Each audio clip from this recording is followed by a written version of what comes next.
To render a 1080p video in After Effects, you want to go up to File, down to Export, and add to Adobe Media Encoder queue. You want to make sure that in the queue you have yourself the comp one. This will automatically load up, but if yours doesn't, you can always go to the plus icon, find yourself where the project is, and then click on Open. You want to select which composition you've been working on.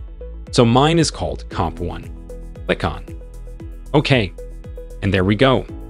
We now have the project loaded. The next thing we need to do is we need to customize the settings. So if you click on Match Source, starting off with the first thing, make sure that the format is H.264. Click on the name to give it a name and set yourself a location.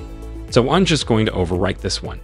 Click on Yes if you want to overwrite it, and you want to select yourself if you want the video and audio to be included. Now when it comes to the settings, the most important ones are video, audio, and multiplexer. If you go to the video first, we can untick this and set the size of it to 1920 times 1080. Underneath this, we can change the frame rate. So if you want to have 24, 25, 30, or 60 FPS, change it in here. You can leave the field order and scroll down to the encoding settings with the encoding. If you have a dedicated graphics card, then you can use hardware encoding, and we're going to untick this and set the profile to high. Leave the levels on 4.2. Scroll further down and get yourself into the bitrate. With the bitrate, we're going to select the encoding, set it to VBR2 pass.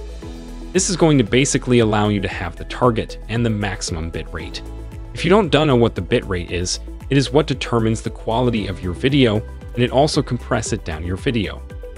So the file sizes aren't huge, so by default, YouTube recommends for a HDR video that is 1080p 60 FPS to have a target bitrate of 10 and a maximum of somewhere around 15.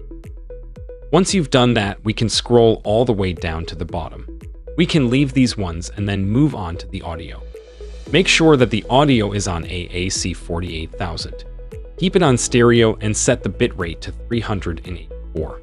Moving over to the multiplexer, make sure it's on MP4 standard. You can click on the saved preset. And give this any name you want. So we're going to call this YouTube 10 to P, tick both of these, and then click on OK. You can then click on OK.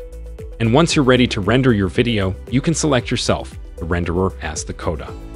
If you have a video graphics card, select yourself the preset that you've just created. And once you're ready, click on the green Enter button. And that's pretty much it. That's how you render a 1080p video in After Effects.